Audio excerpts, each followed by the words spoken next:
மனுஷனுக்கு வந்து வேல்யூ விஞ்ஞானம் எப்படி போட்டிருக்குன்னா, ஒரு மனித உடம்பில் இருக்கிற கால்சியத்தை மட்டும் தனியாக எடுத்தால் ஒரு சின்ன ரூமுக்கு வெள்ளை அடிக்கலாமா. ஒரு மனுஷ உடம்புல இருக்கிற பாஸ்பரஸை மட்டும் தனியாக எடுத்தால் ஒரு 40 நெருப்பு வச்சு தயார் பண்ணலாம். ஒரு மனுஷ உடம்புல இருக்கிற இந்த கொழுப்பு சத்தை மட்டும் தனியாக எடுத்தால் ஒரு 7 சோப்பு கட்டி தயார் பண்ணலாம். அது மாதிரி ஒரு மனுஷ உடம்புல இருக்கிற இரும்பு சத்தை மட்டும் தனியாக எடுத்தால் ஒரு 2 அங்குல ஆணி 2 செய்யலாம். இவ்வளவுக்கும் விலை போட்டால் 42 ரூபா 50 காசு. இதுதான் மனுஷனுக்கு விஞ்ஞானம் போட்டிருக்கிற விலை. அது எப்போ அது ஒசரும்னா, அவன் மனுஷனாக இருக்கிற வரைக்கும் இருக்கிறப்ப. அதுவும் செத்து போனால் அதுவும் கிடையாது, செத்து போனால் அதுவும் குறைஞ்சிரும். மிருகங்களுக்கெல்லாம் அப்படி இல்லை, செத்ததுக்கு அப்புறம் விலை கூடும். அங்கெல்லாம் எல்லா ஊர்லேயும் பார்த்திங்கன்னா உயிர் கோழி 50 ரூபா, உரிச்ச கோழி 60 ரூபான்னு போட்டிருக்கோம். செத்ததுக்கு அப்புறம் 10 ரூபா அதிகம்.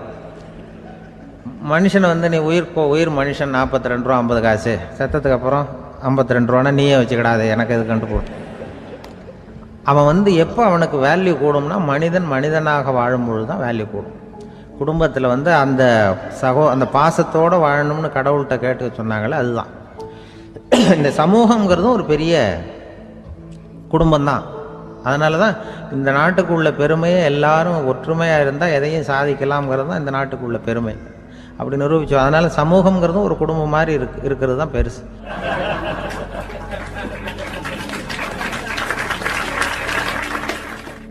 மனித நேயம்ங்கிறத பற்றி சொல்லுவாங்க. மனித நேயம் ஏன்னா ஒரு கணவனாக இருக்கணும், மனைவி மனைவியாக இருக்கணும்.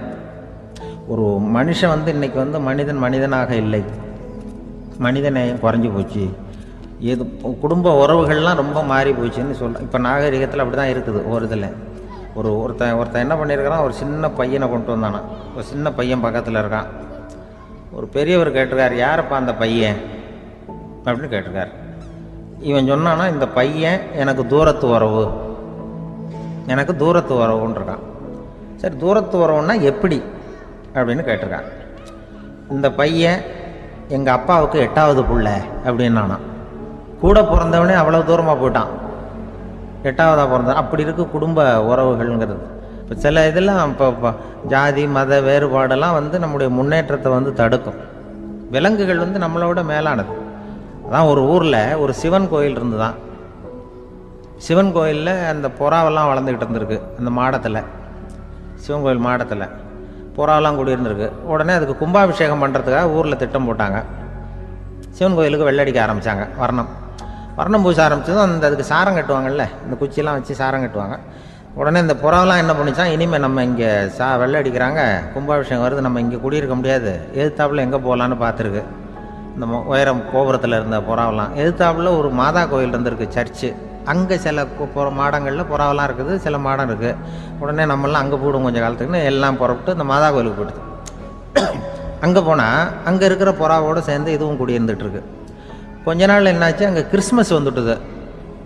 கிறிஸ்மஸ் வந்ததும் சரி, இங்கேயும் வெள்ளடிக்க ஆரம்பிக்கிறாங்க. நம்ம மறுபடியும் எங்கடா போகிறதுன்னு பார்த்தா, அங்கே இருக்கிற புறாவோட சேர்ந்து இதுவும் சேர்ந்து நேராக ஒரு பள்ளிவாசல் இருந்தது. எதுக்கு அங்கே இருக்கிற மாடத்தில் போய் அங்கே குடியேறிட்டுது எல்லாம். அங்கே போனால் அங்கே ரமலான் மாதம் வந்து ரம்ஜானுக்காக அதையும் புதுப்பிக்க ஆரம்பித்தாங்க. இது என்ன பண்ணுறதுன்னு சொல்லி இந்த 3 செட்டு புறாவும் சேர்ந்து என்ன பண்ணிச்சு, எங்கே போகலான்னு பார்த்தா மறுபடியும் அதுக்குள்ளே இந்த சிவன் கோயிலில் கும்பாபிஷேகம் முடிஞ்சிருக்கு. அங்கே போடுவோம் எல்லாருன்னு சொல்லி எல்லா புறாவும் அந்த சிவன் கோயிலுக்கு வந்துட்டுது. அங்கே போய் மாடத்தில் அதை குடியிருந்துட்டுது. அப்போ திடீர்னு ஒரு நாள் பார்த்தா ஒரே கலவரம் பூமியில் எல்லாம் ஒருத்தன் அருவாளை தூக்கிட்டு நிற்கிறான், குச்சி எடுத்து ஒருத்தனை சுட்டுக்கிறான். ஒரே கலவரம், சத்தம், ஒரே மத கலவரம் வந்துட்டுது ஊரில். அப்போ புறாவெல்லாம் மாடத்தில் இருந்துக்கிட்டு ஒரு குஞ்சு புறா அவங்க அம்மாட்ட கேட்டு தான், இது என்ன, இந்த மனுஷனுக்கு என்னாச்சு, அவன் கத்தியை தூக்கிட்டு நிற்கிறானே அப்படின்னு கேட்டு தான். ஒரு குஞ்சு புறா அவங்க அம்மாட்ட கேட்டுதான், அம்மா புறா. இப்போ அம்மா அந்த புறா சொல்லித்தான், மனுஷனுக்கு இப்போ மதம் பிடிச்சிருக்கு, அதான் கத்தியை தூக்கிட்டு நிற்கிறான் அப்படின்ட்டுருக்கு. இப்போ நமக்கெல்லாம் பிடிக்கலையே அப்படின்னு தான். அப்போ அந்த புறா சொல்லித்தான், அந்த பாருமா, நாம் வந்து இந்த சிவன் கோயிலில் இருந்தாலும் நமக்கு புறான்னு தான் பேர், இந்த மாதா கோயிலுக்கு போனாலும் நமக்கு புறான்னு தான் பேர், பள்ளிவாசலுக்கு போனாலும் நமக்கு புறான்னு தான் பேர். அந்த மனுஷன் அப்படி இல்லை. அவன் இங்கே இருக்கிற வரைக்கும் இந்துன்னு சொல்லுவான், அங்கே மாதா கோயில் இருந்தான்னா கிறிஸ்தவன்னு சொல்லுவான், பள்ளிவாசலில் இருந்தான்னா முஸ்லீம்னு சொல்லுவான். அப்போ குஞ்சு புறா அது என்ன இப்படி பண்ணுறாங்க மனுஷங்க, இப்போ அவங்கள விட நம்ம வசதி போல் இருக்க, நம்ம தேவலாம் போல் இருக்க அப்படின்னு தான் அந்த குஞ்சு புறா. அப்போ அந்த தாய் புறா சொல்லித்தான், உண்மைதான், அதனால தான் நம்ம மேலான இடத்துல இருக்கிறோம், அவன் கீழே நிற்கிறான் என்னமோ அப்படின்னு சொல்லித்தான். இதுதான் அந்த குடும்பம்ங்கிறது, சமுதாயம்ங்கிறது ஒரு பெரிய குடும்பம். அது இந்த புறாகிட்டேருந்து மனுஷன் கற்றுக்க வேண்டியிருக்கு. அப்படி இருக்குது இன்றைக்கி மனுஷனுடைய நிலைமை. அதை புரிஞ்சுக்கணும். அப்படி தான் ஒவ்வொரு இதுலேயும் நாம் நடந்து கொள்ள வேண்டியிருக்குது. மிருகங்கள்கிட்டேருந்து கற்றுக்கிற வாய்ப்பெல்லாம் இருக்குது. அப்படி சொல்லுவாங்க. அந்த இதில் நாம் குடும்பத்தில் என்னென்னா, இப்போது இந்த பிள்ளைகளை பற்றி சொல்லுவாங்க. இப்போ ராமர் லட்சுமணர் கதை சொல்லுவாங்க. அதாவது ராமரும் பரதனும் பந்து விளையாடிக்கிட்டு இருந்தாங்களாம். சின்ன வயசில் பந்து விளையாடிக்கிட்டு இருந்தாங்களாம். உடனே ராமர் வந்தாராம். கோசலை அவங்க அம்மா கோசலை மடியில் சோர்ந்து போய் உட்காந்தாராம். சந்தோஷமாக உட்காந்துருக்கார். அப்போ அந்த கோசலை அம்மா கேட்டாங்களாம், ஏன்ப்பா அப்படி இவ்வளவு சந்தோஷமாக இருக்கே, என்ன காரணம் அப்படின்னு கேட்டிருக்கார். அப்படின்னு அந்த அம்மா கேட்டிருக்கு. ராமன் சொன்னான்னா, என் தம்பியோட நான் பந்து விளையாண்டுக்கிட்டு இருந்தேன், பரதன். அவன் ஜெயிச்சுட்டான், நான் தோத்துட்டேன். என்னை அவன் ஜெயிச்சுட்டான். அவனுடைய வெற்றி எனக்கு சந்தோஷமாக இருக்குது, தம்பியோட வெற்றி. அதனால் நான் சந்தோஷமாக இருக்கேன்னு சொல்லியிருக்கு. அந்த அம்மாவுக்கு ரொம்ப சந்தோஷம், தம்பி ஜெயிக்கிறாங்கிறத பற்றி அண்ணன் சந்தோஷப்படுறானே அப்படின்னு. கொஞ்ச நேரத்தில் பரதன் வந்திருக்கான். அவன் சோர்ந்து போய் கலங்கி போய் அதே அம்மா மடியில் உட்காந்துருக்கான். நீ ஏன்ப்பா, நீ தான் ஜெயிச்சுட்டியாமே, நீ என்னத்துக்கு வருத்தப்பட்டுக்கிட்டு வர அப்படின்னு கேட்டிருக்கேன் அந்த அம்மா. அப்போ பரதன் சொன்னானா, நான் ஜெயிக்கணுங்கிறதுக்காக அண்ணன் விட்டு கொடுத்தாரு, தோத்துட்டாரு, அதனால் எனக்கு வருத்தமாக இருக்குது. உண்மையில் அவர் தான் ஜெயிச்சிருக்க வேண்டியது, எனக்காக விட்டு கொடுத்தாரு, அதனால் நான் வருத்தப்படுறேன்னா. அப்போ அந்த அம்மா சொல்லித்தான், இப்படி தான் தம்பியினுடைய வெற்றி அண்ணனை சந்தோஷப்படுத்துது, அண்ணனுடைய தோல்வி தம்பியை வருத்தப்பட வைக்குது. இப்படி தான் இருக்கணும் அண்ணன் தம்பின்னா, அப்படி தான் குடும்பத்தில் இருக்கணும்னு சொல்லி அந்த அம்மா சொன்னதாக சொல்லுவாங்க ராமாயண கதை. அதே போல் இப்போ இதில் வரும், நபிகள் நாயகத்தினுடைய பேரர்கள் பாத்திமாவனுடைய பிள்ளைகள் 2 பேர், ஹசன் ஹுசைன் 2 பேர் நபிகள் நாயகத்தினுடைய பேரன்மார்கள். அன்னை பாத்திமாவனுடைய குழந்தைகள். ஹசனும் ஹுசைனும் பேசிக்கிறதே இல்லையா கொஞ்ச நாள்.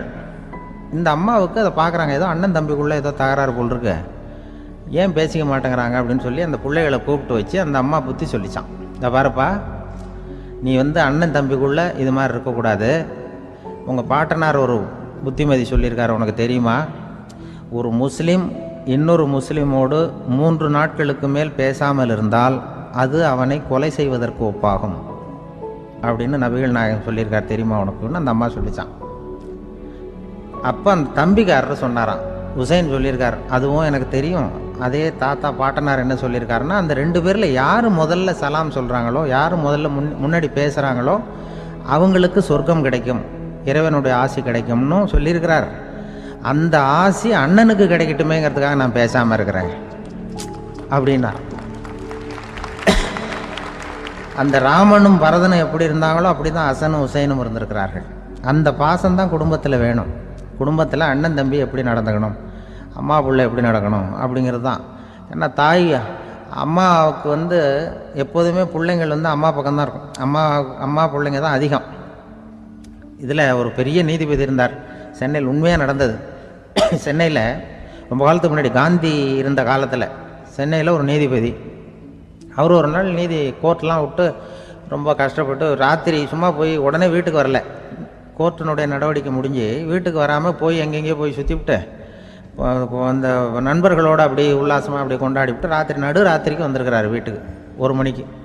அப்போ அந்த வயசான அம்மா வாசல்லையே காத்துக்கிட்டு இருக்கு. உள்ளே போச்சு நீதிபதி, இன்னும் சேரலேன்னு வாசல்லையே நின்றுட்டு இருந்துதான். அப்போ அது வந்த உடனே பலார்னு அரைஞ்சி விட்டாங்களாம் அந்த அம்மா. ஏன்டா அவ்வளோ தூரம் எங்கே போனேன், என்னதான் நீதிபதியாக இருந்தாலும் அவங்களுக்கு புள்ள தானே, பலார்னு அரைஞ்சி விட்டாங்க. உடனே அவர் கலங்கி போய் அழுதாராம். மறுநாள் கேட்டிருக்காங்க அந்த பக்கத்தில் இருந்தவங்க, ஏன் நீ பெரிய நீதிபதி, பெரிய பதவியில் இருக்க, அதனால் உன்னை அவங்க அம்மா அடிச்சிட்டாங்கன்னு அழுதியா அப்படின்னு கேட்டாங்களாம். அப்போ அவர் சொன்னாராம் நீதிபதி, இல்லை நான் இது மாதிரி எங்கள் அம்மாக்கிட்ட அடிக்கடி அடி வாங்குவேன், எப்போதும் அவங்க அடிக்கிற அடி பலமாக விழும், இப்போ அவங்க அடித்தது எனக்கு வலிக்கவே இல்லை, அந்த அளவுக்கு அவங்களுக்கு வயசாகிட்டுதே, பலம் குறைஞ்சிட்டுதேன்னு நினச்சி அழுதேன் அப்படின்னுக்காரான். அதுதான் புள்ள அம்மா பேரில் உள்ள பாசங்கிறது. இதே போல் நான் சொன்னது மாதிரி முன்னாடி ஒரு இறைநேச செல்வர் ஒருத்தர் இருந்தார். ஒரு அம்மா எனக்கு அப்பா தண்ணி கொடுப்பா அப்படின்ட்டு படுக்கையில் இருந்த அம்மா. இவர் ஏதோ படிச்சுக்கிட்டு இருந்தவர், ஒரு சின்ன இளைஞர் உடனே ஓடி போய் ஒரு குவளையில் தண்ணி எடுத்துகிட்டு போய் அம்மாவுக்கு முன்னாடி நிற்கிறார். முன்ன அந்த அம்மா அதுக்குள்ளே தூங்கி போச்சு. இவர் அந்த தண்ணியை வச்சுக்கிட்டு அவர் பாட்டு நிற்கிறார். விடிஞ்சு போச்சு. விடிகிற சமயத்தில் அந்த அம்மா முடிச்சு பார்க்குது, பையன் தண்ணியோட கையில் வச்சுட்டு நிற்கிறார். ஏம்மா என்னப்பா நீ ராத்திரி பூரா தண்ணியோடு நின்றுட்டு இருக்கிறியா எனக்கா அப்படின்னு. அப்பா அவர் சொன்னாராம், ஆமாம்மா ராத்திரி தண்ணி தாகமாக இருக்குன்னு கேட்டிங்க, உடனே தண்ணி கொண்டு வந்துட்டேன். ஓடி வந்து பார்க்கும்பொழுது நீங்கள் தூங்கிக்கிட்டு இருந்தீங்க. தூங்கிட்டு இருக்கும்பொழுது உங்களை எழுப்ப வேண்டாம், தூக்கத்தை கெடுக்க வேண்டாம்னு நான் நினச்சேன், அதனால் எழுப்பலை.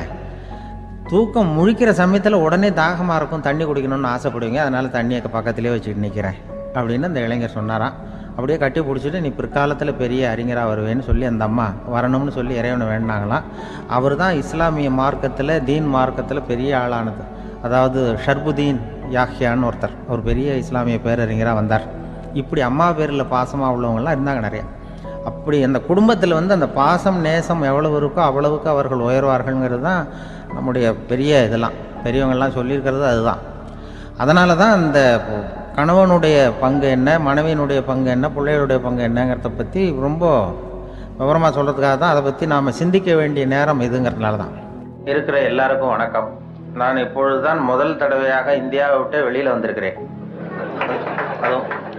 அதுவும் உங்கள் ஊருக்கு வந்ததில் ரொம்ப சந்தோஷம், மகிழ்ச்சி. என்னை பற்றி ரொம்ப பெருமையாக பல வார்த்தைகள்லாம் சொன்னார். அவர் அவ்வளவு பெருமையாக சொன்னதற்கு காரணம் அவ்வளவு நானே அவருக்கு எழுதி கொடுத்தது.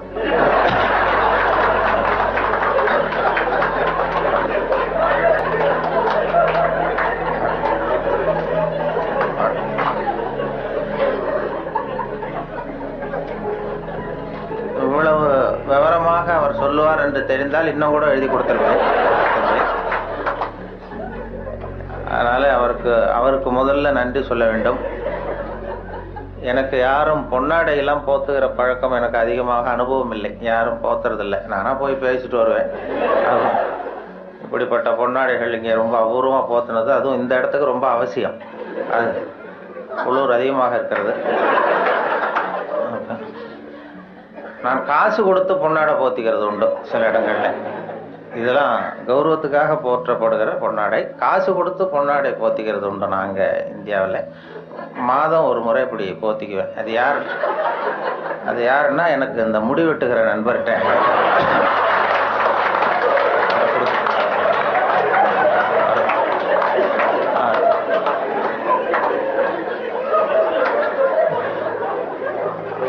அப்படி போத்தி கொள்வது வழக்கம். அப்படிங்கிறத அவர் புரிந்து கொண்டிருப்பார்னு நினைக்கிறேன்.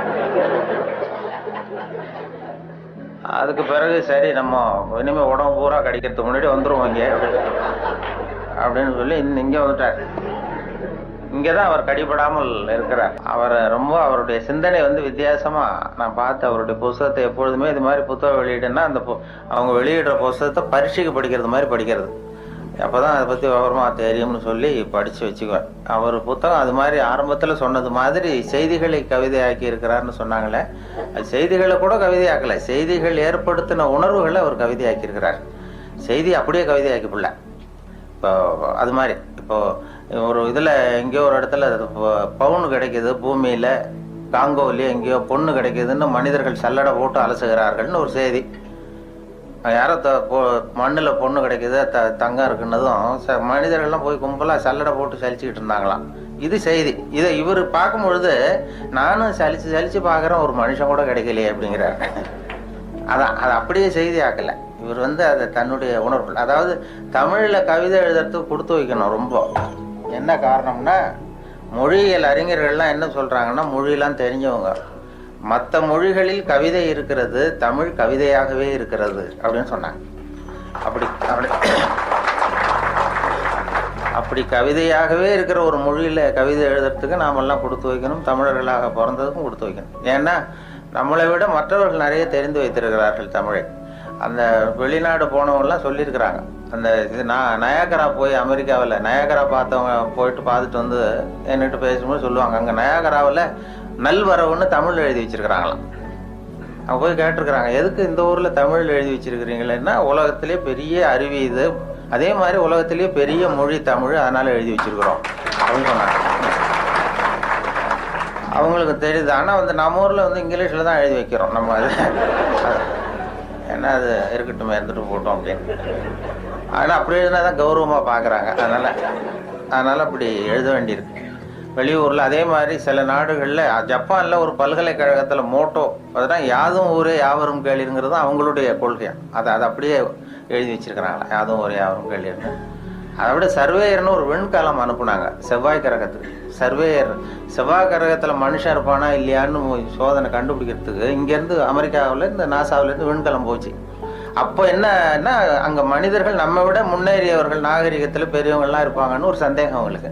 அப்படி இருந்தால் அவங்க எந்த மொழியில் பேசுவாங்க, அவங்களுக்கு எந்த மொழி புரிஞ்சிருக்கும் அப்படிங்கிறது ஒரு யூகத்தில் சில பதிவு செய்யப்பட்ட பேச்சுக்களை இங்கேருந்து அனுப்பலாம். இதில் ஏதாவது ஒரு மொழி புரிஞ்சுக்கிட்டு அவன் ஏதாவது பதில் சிக்னல் வரும்.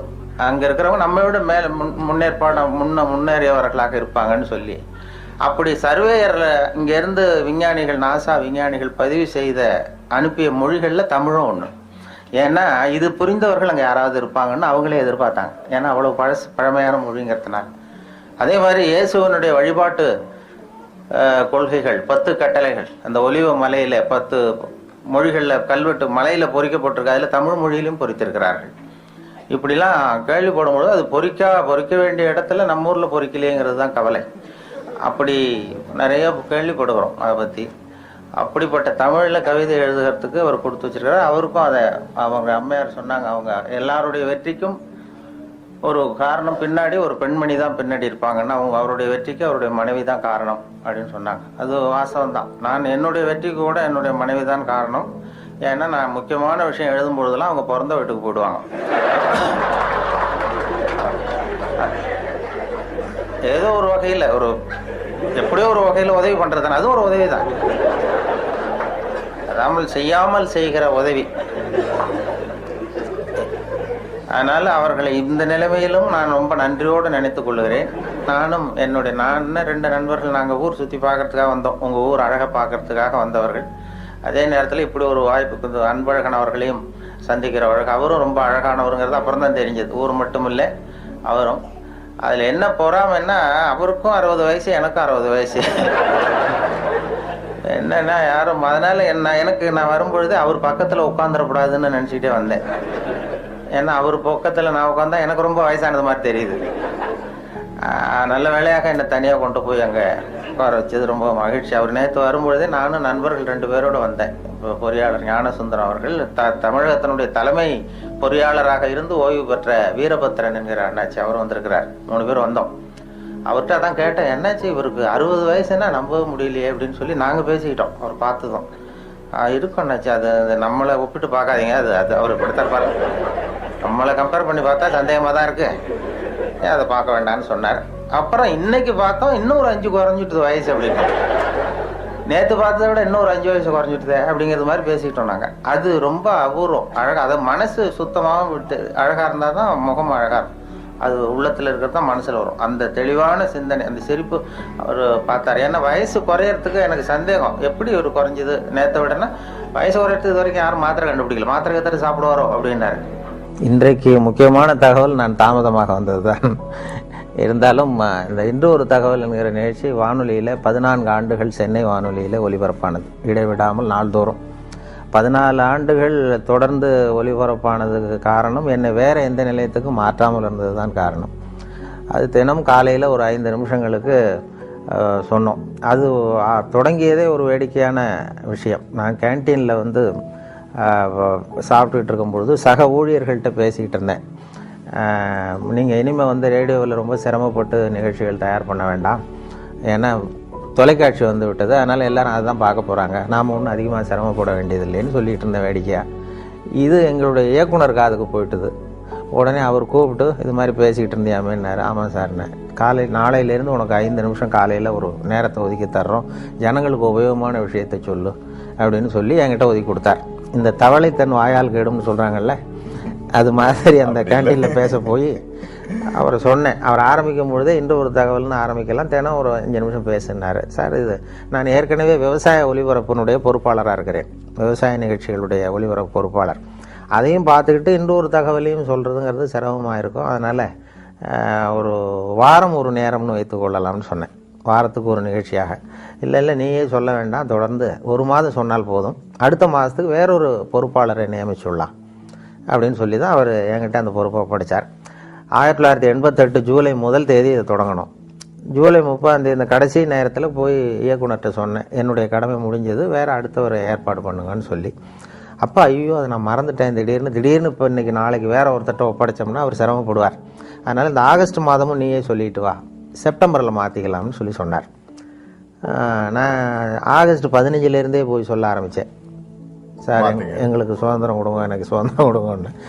அவர் என்ன பண்ணார், சரி அப்போ அந்த கடைசியில் ஒரு நாள் கூப்பிட்டார், 28 வாக்கில் கூப்பிட்டு டிஃபன்லாம் வாங்கி கொடுத்தார், சிற்றுண்டிலாம் வாங்கி கொடுத்தார். ஒரு இயக்குனர் ஊழியருக்கு வாங்கி கொடுக்குறது ரொம்ப ஆச்சரியம், எதுக்கு இப்படிலாம் வாங்கி கொடுக்குறாரு அப்படின்னு சொல்லி நான் யோசிச்சுக்கிட்டு இருந்தேன். இது வந்து நான் வெளியில் போகிற இடமெல்லாம் இது நிகழ்ச்சி நல்லா இருக்குன்னு சொல்லிட்டு இருக்கிறாங்க, அதனால் நீயே இதை தொடர்ந்து பண்ணால் நல்லாயிருக்கும் அப்படின்னு சொல்லி அதை தொடர்றதுக்காக அந்த 2 வடை ஒரு டீ வாங்கி கொடுத்தார்.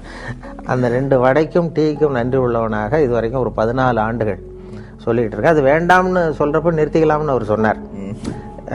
தொடர்ந்து சொல்கிறது சிரமமாக இருக்கும்னா, இல்லை நீ எப்போ வேண்டான்னு சொல்கிறீ அப்போ நிறுத்திக்குவோம் அப்படின்னார். நான் வேண்டான்னு சொல்கிற கட்டத்துக்கு வரும்பொழுது அவர் டிரான்ஸ்ஃபர் ஆகி போயிட்டார்.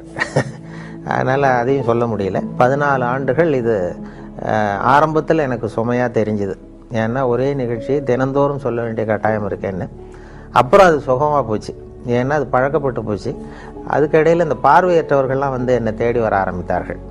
பார்வை இல்லாதவர்கள்லாம் வந்து என்னை தேடி வந்து அது யார் இன்று ஒரு தகவல் சொல்கிறவர்னு அப்படி தடவி பார்க்குறது, முகத்தை தடவி பார்க்குறது, அப்படி ஒரு ஆர்வம் அவங்களுக்கு. என்னன்னு கேட்டால், எங்களுக்கு பல புத்தகங்களை படிக்கிறதுக்கு நேரம் இல்லை, நீங்கள் இப்போ எங்களுக்காக பல புத்தகங்களை நீங்களே படிச்சுட்டு எங்களுக்கு சொல்கிறீங்க, அதனால் இதை நிறுத்திடாதீங்க சார், தொடர்ந்து இது நடத்தணும்னு சொல்லி அவர்கள் தான் எனக்கு ஊக்கம் கொடுத்தவர்கள்.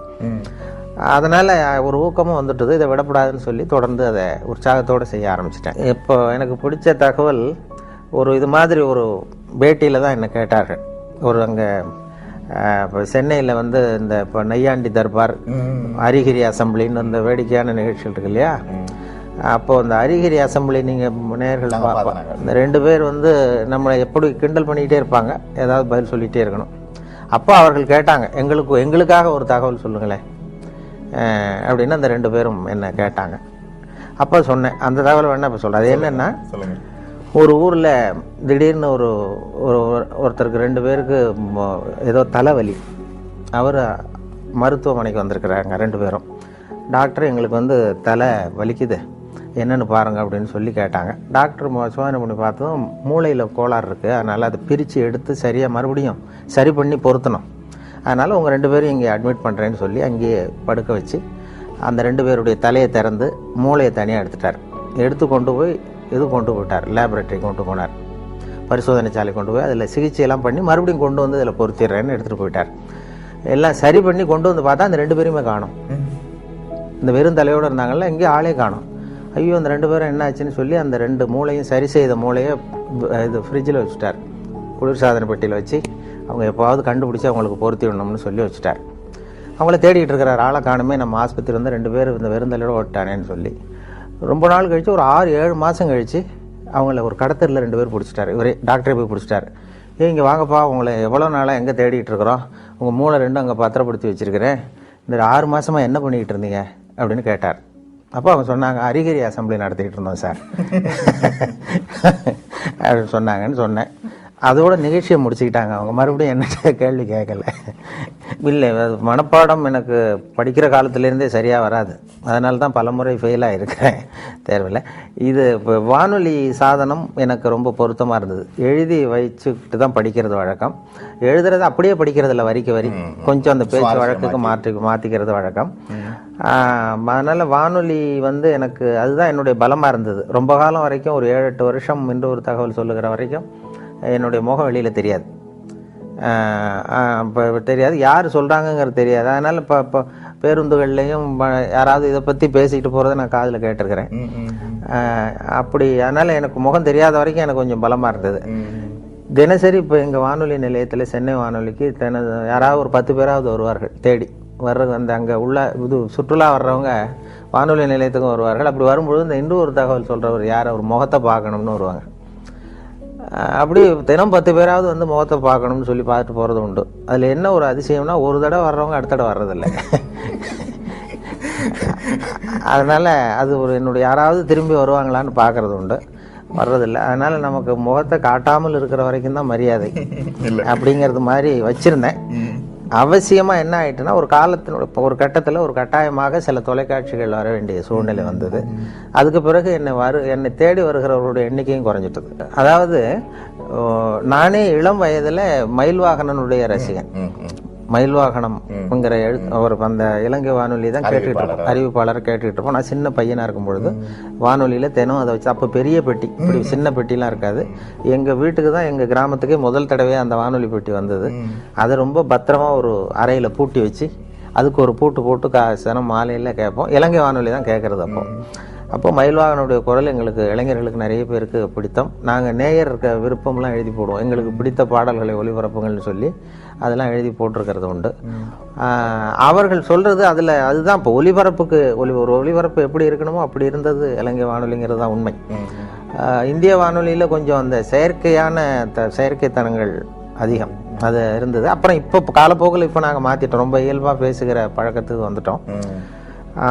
அதனால் இலங்கை அறிவிப்பாளர்கள் எனக்கு இப்போ நேரடி பரிச்சயம் BH அப்துல் ஹமீது என்னை நேரடியாக சந்திக்க வைத்தார்கள் ஒரு தொலைக்காட்சி நிகழ்ச்சிக்கு. முதல் மரியாதைன்னு ஒரு நிகழ்ச்சி தொடங்கி அந்த இந்திய தொலைக்காட்சியில் என்னையும் BH அப்துல் ஹமீதையும் சந்தித்து 1 மணி நேர நிகழ்ச்சி 2 பேரையும் உரையாட வைத்து எடுத்தார்கள்.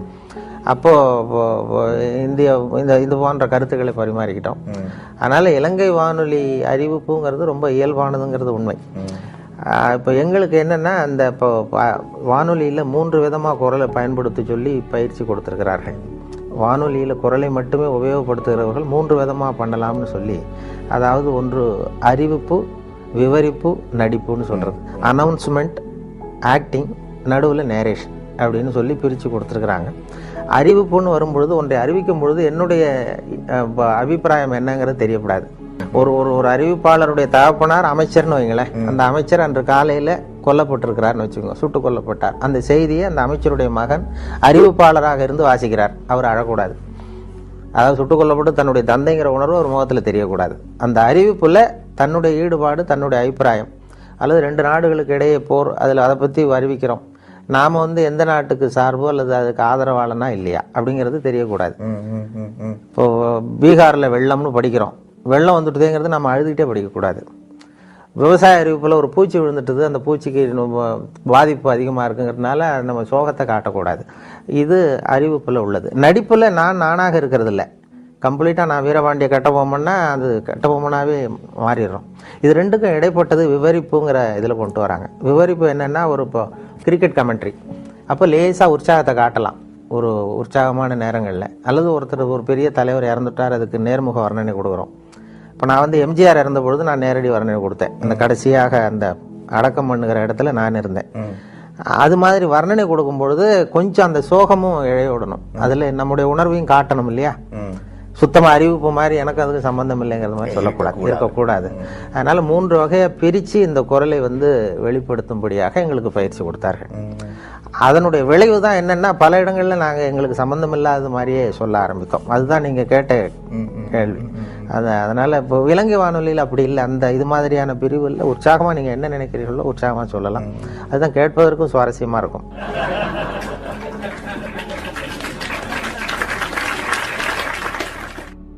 இந்த பயம் எங்களுக்கு இருந்தது ஆரம்பத்தில்.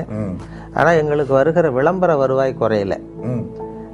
அது என்னென்னு காரணம்னு பார்த்தா, ஒரு புள்ளி விவரம் சேகரித்தார்கள் இந்தியாவில். அதாவது ஊடகங்கள் எந்த அளவுக்கு மக்களை சென்று அடைகின்றனன்னு சொல்லி, பத்திரிகை, வானொலி, தொலைக்காட்சி. இதில் ரொம்ப புகழ்பெற்ற மீடியா, பாப்புலர் மீடியாங்கிறது தொலைக்காட்சி. ஆனால் அதிகமாக ரீச் ஆகிறது ரேடியோங்கிறது அந்த முடிவு. பாப்புலாரிட்டிக்கும் அதிகமாக ரீச் ஆகிறதுக்கும் என்ன சம்மந்தம் இல்லாமல் இருக்கேன்னு நீங்கள் யோசிக்கலாம். ஒரு விளம்பரத்தை தொலைக்காட்சியில் கொடுக்கும் பொழுது அந்த தொலைக்காட்சியை பார்க்கிறவர்களுக்கு அது போய் சேர்ந்துருது அந்த விளம்பரம். அதே விளம்பரத்தை ரேடியோவில் கொடுக்கும்பொழுது ரேடியோவை கேட்காதவர்களுக்கும் போய் சேருது. எப்படின்னா, ஒரு தேநீர் கடையில் தேநீர் அருந்துறதுக்காக ஒரு 10 பேர் நின்றுட்டு இருப்பாங்க. அவங்களுடைய நோக்கம் ரேடியோ கேட்கணுங்கிறது இல்லை, டீ சாப்பிடணுங்கிறது தான் நோக்கம். அவங்கள அறியாமலே ஒரு விளம்பரம் 10 பேர் காதில் விழுந்துருது. அல்லது அந்த வழியாக சைக்கிளில் போயிட்டு இருக்கிற ஒருத்தர் ஏதோ ஒரு கடையில் பாடுகிற அந்த இதில் இருக்கிற விளம்பரம் போய் சேர்ந்துருது. அதனால் அதிகமாக 87% வானொலி விளம்பரங்கள் சென்று அடைகின்றனங்கிறது ஒரு புள்ளி வரும். அந்த பலத்தில் தான் இப்போ வானொலி போய்கிட்டுருக்கு. நாங்கள் அதனால தான் அந்த வானொலியினுடைய விளம்பரங்கள் வருவாய் குறையாமல் போய்கிட்டுருக்கு. அது முதல்ல நான் விவசாய ஒலிபரப்பு பிரிவில் திருநெல்வேலி வானொலி நிலையத்தில் சேர்ந்தேன். அப்போ சேர்ந்த புதுசில் ஒரு அறிவிப்பை கொடுத்து விவசாயிகளுக்கு உழவர்களுக்கு இந்த அறிவிப்பை சொல்லுங்கள்னு எனக்கு பொறுப்பு ஒப்படைச்சாங்க. படிச்சுட்டு நான் இப்போ என்ன பண்ணேன், அதில் என்ன எழுதியிருந்ததுன்னா அதை அப்படியே படிக்க சொல்லி கொடுத்தாரு. அதில் என்ன எழுதியிருந்ததுன்னா, இப்போது திருநெல்வேலி மாவட்டம் புளியங்குடி வட்டார விவசாயிகள் கவனத்திற்கு ஒரு செய்தி. அந்த வட்டாரத்திலே நெல் பயிரில் குருத்துப்பூச்சி விழுந்திருக்கிறது. அந்த குருத்துப்பூச்சிக்கு என்ட்ரின் மருந்து அடிக்க வேண்டும். 1 மில்லி மருந்துக்கு 2 லிட்டர் தண்ணீர் வீதம், 100 மில்லி மருந்தை 200 லிட்டர் தண்ணீரில் சேர்த்து விசை தெளிப்பான் என்றால் 60 லிட்டர் தண்ணீரிலும், கைத்தெளிப்பான் என்றால் 200 லிட்டர் கரைசலும் தெளிக்க வேண்டும் அப்படிங்கிறது அறிவிப்பு. இதை வானொலிகள் அறிவிக்கணும். அப்படியே படிக்க சொல்லி கொடுத்தார்கள். நான் என்ன சொன்னேன், அதை படிக்கும்பொழுது எனக்கு புரியறது மாதிரி பண்ணிட்டேன். புளியங்குடி வட்டார விவசாயிகளே, உங்கள் வயலில் பூச்சி விழுந்திருக்கிறதாக சொல்கிறாங்க. பூச்சிக்கு மருந்து அடிக்கணும், அது ரொம்ப அவசியம். அது எப்படி மருந்து அடிக்கணும்னா என்ட்ரின் மருந்து அடிக்கணும். 1 வாளி தண்ணி எடுத்து வச்சுங்க. அந்த என்ட்ரின் மருந்து பாட்டில் மூடி இருக்க, அந்த மூடியால் 2 மூடி மருந்தை அந்த வாளியில் ஊற்றுங்க. ஒரு குச்சியால் கலக்கி வயலில் அடிங்க, சரியாக போடும் அப்படின்னு சொன்னேன்.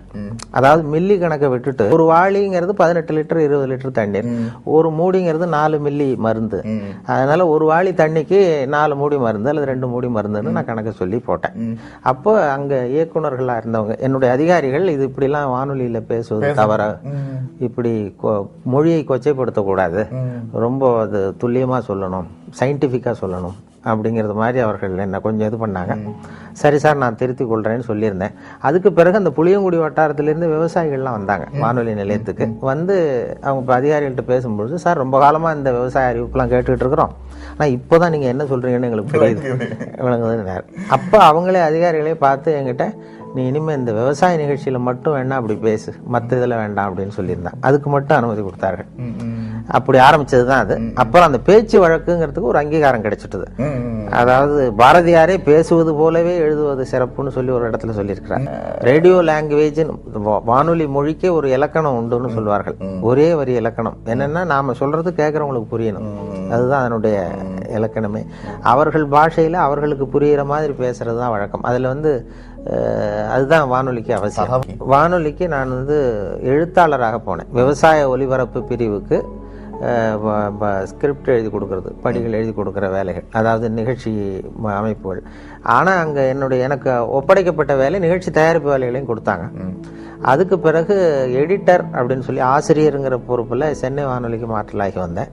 அங்கே நாடக தயாரிப்பு பிரிவு, தமிழ் இலக்கிய பிரிவு, அப்புறம் விவசாய பிரிவு, அறிவியல் பிரிவு, இப்படி பல்வேறு பிரிவுகளில் வேலை பார்த்துக்கிட்டு இருந்தேன். அதுக்கு பிறகு ஒரு பதவி உயர்வு, நான் உதவி இயக்குனராக போய் உதவி இயக்குனராக ஒரு சில ஆண்டுகள் இருந்துட்டு அதுக்கு பிறகு ஓய்வு பெற்றேன். வேலையை பொறுத்த வரைக்கும் சென்னையில் திருப்தி, வாழறதை பொறுத்த வரைக்கும் திருநெல்வேலி திருப்தி. ஏன்னா அங்கே ஜன நெருக்கடி இல்லாத இடம். அதனால ஆஃபீஸை விட்டு வெளியில் வந்துட்டா திருப்தியாக இருக்கும். இங்கே ஆஃபீஸுக்கு உள்ள போயிட்டா திருப்தியாக இருக்கும், வெளியில் வந்தால் கஷ்டமாக இருக்கும், பஸ் பிடிக்கணும் அப்படிங்கிற கஷ்டம். அது அந்த நிலையங்களில் இப்போ நிகழ்ச்சி பொறுப்பாளர்கள் எந்த வேலையும் யாரிடமும் ஒப்படைக்கலாம். அது இப்போ நான் அது இருக்கும். அடுத்த ஒரு பிரிவில் ஆள் இல்லை, அன்றைக்கு அவர் வரலைன்னா அந்த பொறுப்பை நாம் ஏற்றுக்கொள்ள வேண்டிய கடமை இருக்கும். அதுபோல் எனக்கு எல்லா துறைகள்லேயும் ஒரு வேலைகள், பொறுப்புகள் கொடுத்தாங்க. வெளியில் போய் பதிவு பண்ணுறது, பேட்டி எடுக்கிறது, நேர்காணல் பண்ணுறது. முதல் நேர்காணலே நான் விவசாய பிரிவில் இருந்தாலும் என்னை நேர்காணல் பண்ண சொன்னது இந்த நடிகர் தங்கவேலு, K.A. தங்கவேலு, நகைச்சுவை நடிகர், திருநெல்வேலிக்கு வந்திருந்தார் ஒரு நாடகம் நடத்துவதற்காக. அப்போ அவரை பேட்டி காண்றதுக்கு அந்த பிரிவில் இருக்கிற நண்பர் வரல. அதனால நான் விவசாய பிரிவில் இருந்தேன். என்கிட்ட ஒரு மைக்கு, அந்த ஒலிப்பதிவு கரையை கொடுத்து, நீ போய் அவரை பேட்டி எடுத்துட்டு வான்னு சொல்லி கொடுத்தாங்க. அதுதான் முதல் தடவை நான் அவர்கிட்ட போகிறேன். எனக்கு இப்போ முன் அனுபவம் கிடையாது, என்ன கேட்குறதுன்னு தெரியல. அதனால் போய் பேசிக்கிட்டு, இப்போ என்ன சார் நீங்கள் முதல்ல எப்படி நடிச்சிங்க, என்ன வேஷம் போட்டீங்க அப்படின்னு கேட்டேன். நான் அதை ஏன் கேட்குற தம்பி, எனக்கு அனுமார் வேஷம் போட்டு விட்டாங்க.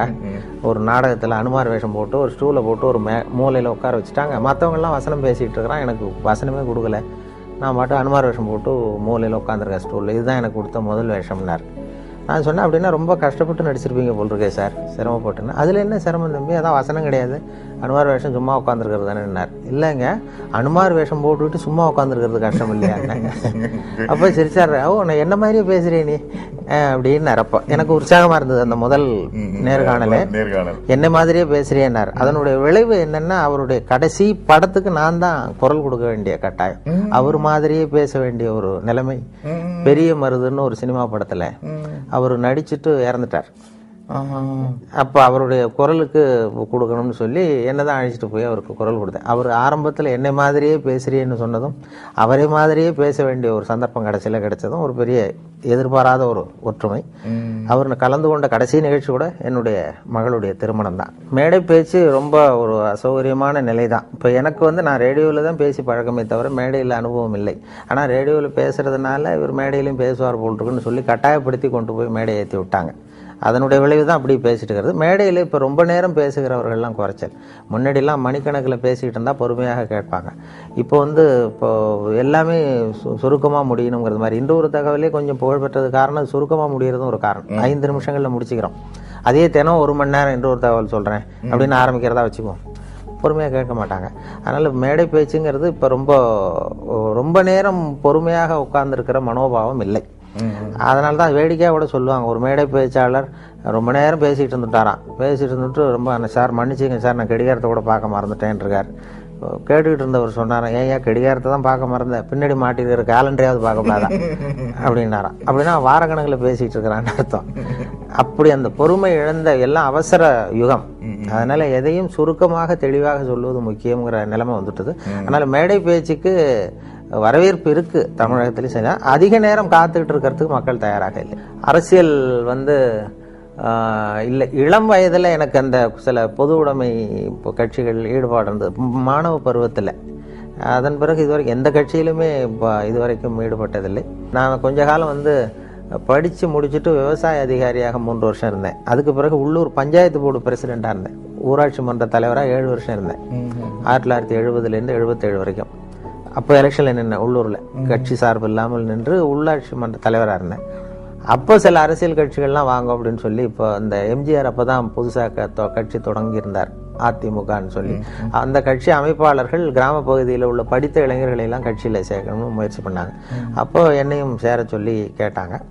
அது அப்போ எனக்கு அரசியல் ஈடுபாடு இல்லை. விவசாயத்தில் தீவிரமான சொந்த விவசாயம் பண்ணிகிட்டு இருக்கேன் ஊரில். எங்கள் தகப்பனாருக்கும் அதில் விருப்பம் இல்லை அரசியல் ஈடுபடுறதுக்கு. அதனால் நான் அப்போ நான் சேரலை. இப்போ ஒரு நிகழ்ச்சி பத்திரிகையில் கேட்டாங்க, இது ஏன் சார் அப்போ நீங்கள் சேர்ந்துருந்தா இன்றைக்கி ஒரு பெரிய மந்திரி ஆகிருக்கலாமே அப்படின்னு ஒருத்தர் கேட்டார். மந்திரியும் ஆகிருக்கலாம்,